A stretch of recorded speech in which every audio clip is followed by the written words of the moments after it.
Le Black Friday, c'est le mal. Oui, on sait, vous allez encore nous juger. Mais vraiment, les bobines étaient en méga promo.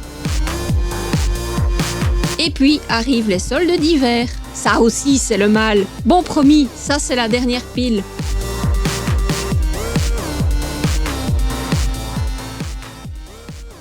On est faible. Et c'est pas tout.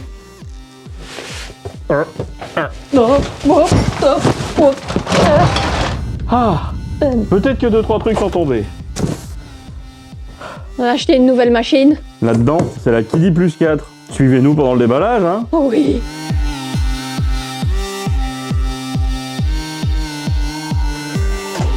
Moi, je vois déjà un premier problème. On peut pas la sortir par au-dessus. Un manuel. Tout le monde lit toujours les manuels. C'est pas grave. Comme tu le disais, elle va pas sortir par là. Non. Poc. Poc.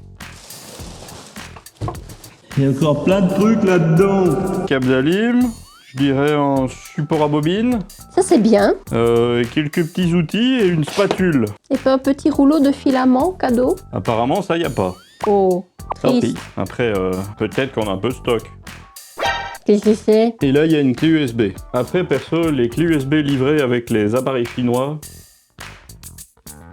Oh. On va peut-être quand même regarder le manuel.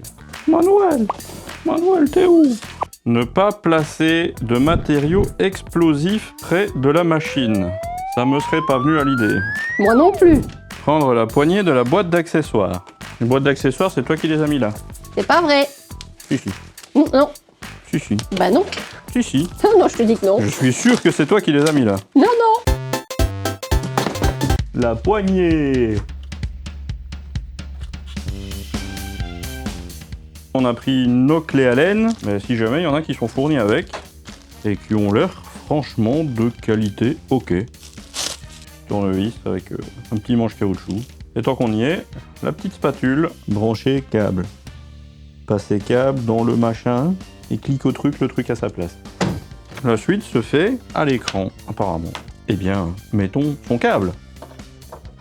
Ça c'est pas mal, le bouton sur le côté de la machine et pas derrière à 3 km. J'avais presque tout prévu. Sauf oui. brancher l'autre bout du câble. Ah. Bzz. Enlever caleçon. Enlever les plaques Ah ben oui. là-bas en dessous.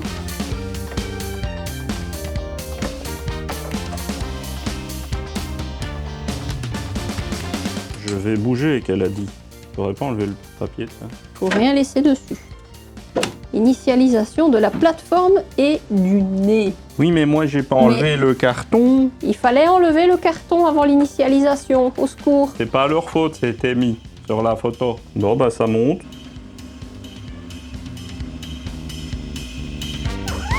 Installer le support. À bobine. Voilà. Tu manques de place peut-être. Barbare. Jamais. Donc faut enlever les vis, mettre le truc, remettre les vis. Si entre l'avant de la machine et l'arrière de la machine, vous oubliez ce qu'il faut faire, c'est réécrit derrière.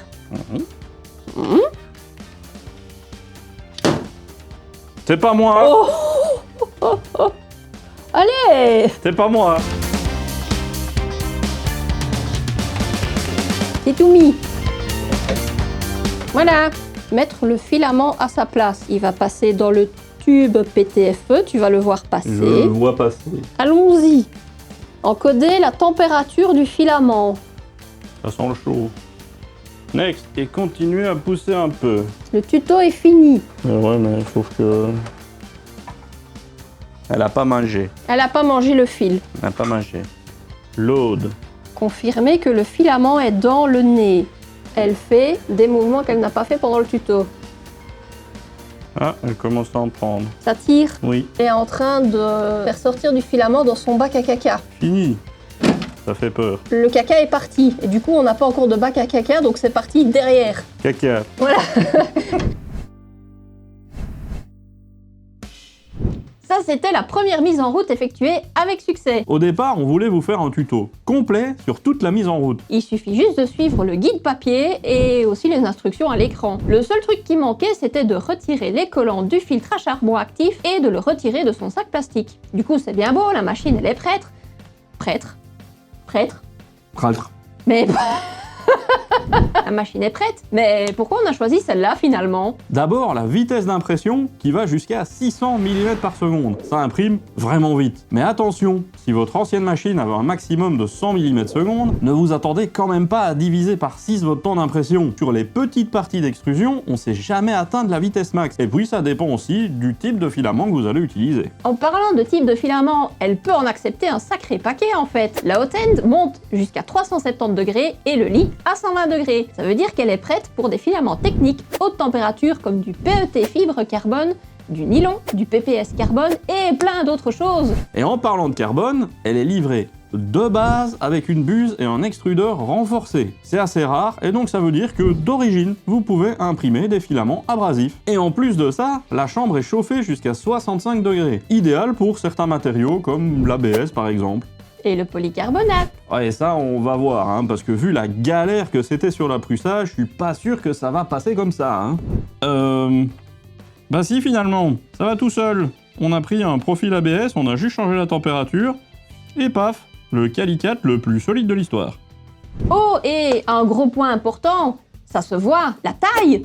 Volume d'impression max de 305 par 305 et 280 en hauteur. Vous l'aurez vu aussi, c'est une machine Core XY avec des courroies GT à dents plus fines qui normalement donnent moins d'artefacts et de vibrations. Ça tourne sous clipper et dispose de tout ce qu'une machine moderne peut offrir. Par exemple, le Pressure Advance pour des prints bien nets ou l'input shaping pour éviter les vibrations. Et promis, pendant la calibration, ça fait très peur mais la machine ne va pas décoller.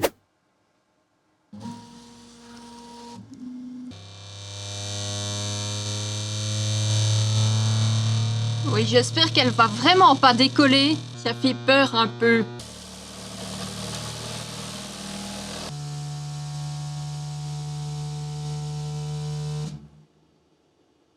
Ensuite, de base, vous avez une caméra 1080p, même si au déballage, elle était réglée en 480, mais facile à modifier via l'interface web dans le fichier webcam.txt. Et bien sûr, une machine qui marche en réseau, soit câblée, soit Wi-Fi, et fonctionne sous l'interface fluide. Et puis 3 fois rien, un auto-bed leveling et plein de trucs. Pour automatiser encore plus tout ça, elle a même un nettoyage sur un lit de silicone, puis sur un morceau de lit texturé PEI, et les purges de filaments sont littéralement éjectées en petits caca honteux à l'arrière de la machine. On aurait bien utilisé nos pots classiques, mais c'était pas du tout adapté. Des pots ? Donc, des pots. Donc on a trouvé un toboggan qui finit dans un bac de récolte, sinon on allait vite se retrouver avec un grand problème derrière l'établi. Et vous avez même une appli smartphone qui dit pour pouvoir la surveiller. Si vous le souhaitez, ça fonctionne même hors de chez vous, en 4G et autres, mais c'est pas actif de base, faut l'activer en décochant le case mode LAN only. Vous avez compris. Un petit mot sur le slicer quand même. Kiddy est parti d'Orca Slicer et l'a personnalisé pour ses machines. Ceux qui connaissent bien ne seront pas déçus. They're the same picture. On note que certaines options sont désactivées de base dans Kiddy Studio. C'est voulu. On le sent que Kiddy veut simplifier l'utilisation d'un slicer, ce qui peut vite frustrer les adeptes de la bidouille. Oui, mais pour ces derniers, rassurez-vous, il suffit d'activer le Develop Mode pour tout retrouver. Comme par exemple le flow rate de la top layer ou la possibilité de nommer automatiquement les fichiers G-code. C'est le genre de choses qui me manquait énormément au début, mais finalement, tout est là. Du coup, voici pour les specs de la bête, tout ça pour un prix d'environ 800 €. Actuellement, elle est notée en solde, mais dans la pratique, elle est à ce prix-là depuis qu'elle est sortie. Donc il y a de fortes chances qu'en réalité, ça soit son vrai prix et que ça remonte jamais. On insiste quand même sur le fait qu'on est parti sur cette machine pour ses specs. Nous sommes absolument pas fâchés avec notre Prusa et leur support a toujours été au top. Mais nous étions un peu limités par la taille, les vitesses, les températures. ce qui est normal vu son âge finalement. On tient à vous préciser qu'il n'y a absolument rien de sponsorisé ici. C'est notre machine achetée avec nos petits sous et tout ce qui suit est donc à 100% notre avis. Maintenant, soyons honnêtes. Le déballage de l'engin, ça date un petit peu. On a réalisé un beau paquet d'impressions entre-temps. Et nous avons malheureusement rencontré plusieurs soucis techniques avec la machine. Mais ça sera pour une autre vidéo, sinon ça va durer 4 heures. On va dire que nous étions dans les early adopters et on a reçu une machine vraiment en V1. Donc on a un peu essuyé les plâtres. Là, on en est à plus ou moins 800 heures de vol sur la choupette.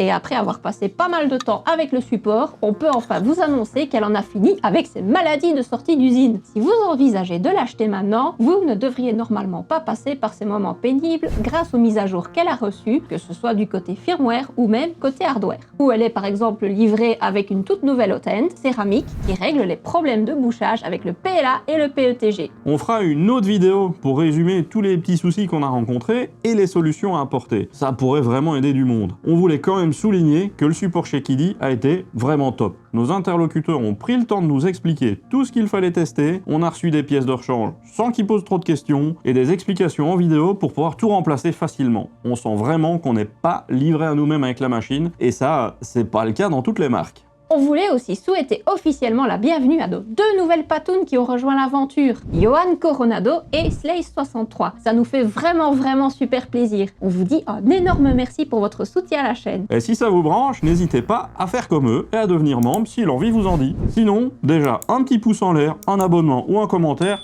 c'est top. Là-dessus, on vous laisse avec les nous du passé, jour 1, qui ont imprimé les trucs. Et maintenant, on imprime des trucs un petit peu plus gros, mais là, vous allez voir nos avis à chaud et à l'arrache sur les premiers tests. Voyons ce qu'il y a sur cette clé USB. Ah bah on nous connaît là, un support Amon. Bravo. Les Benchy on fait pas ça chez nous. Non, ça n'existe pas. On fait pas. des calicates. Un fidget toy à la noix. Bah c'est bien ça.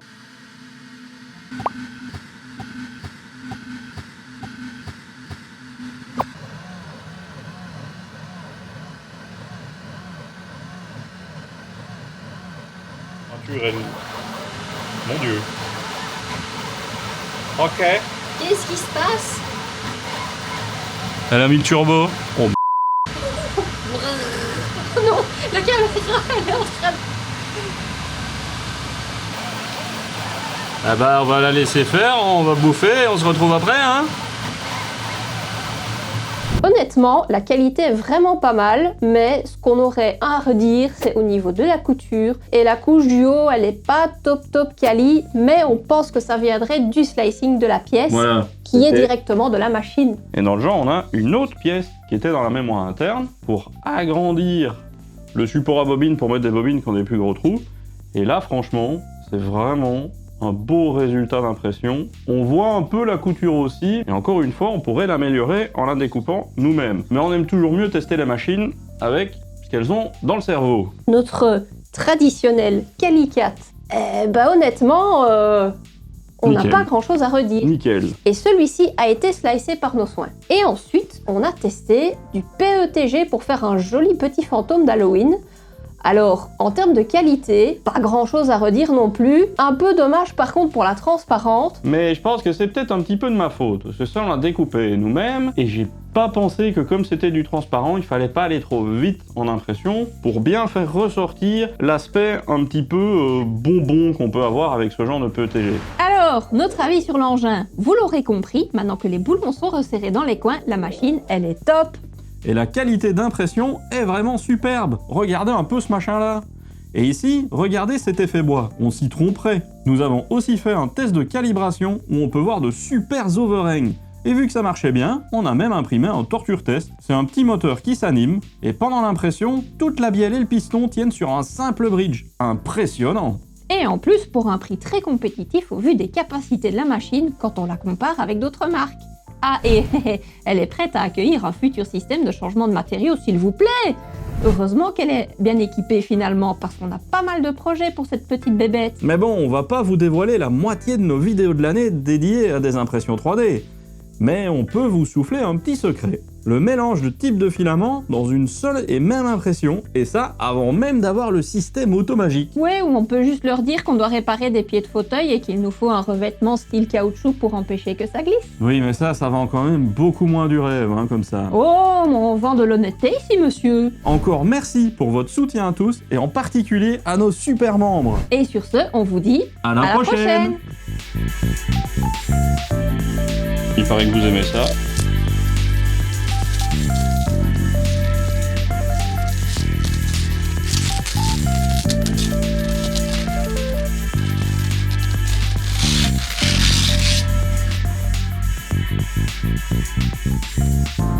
Voilà.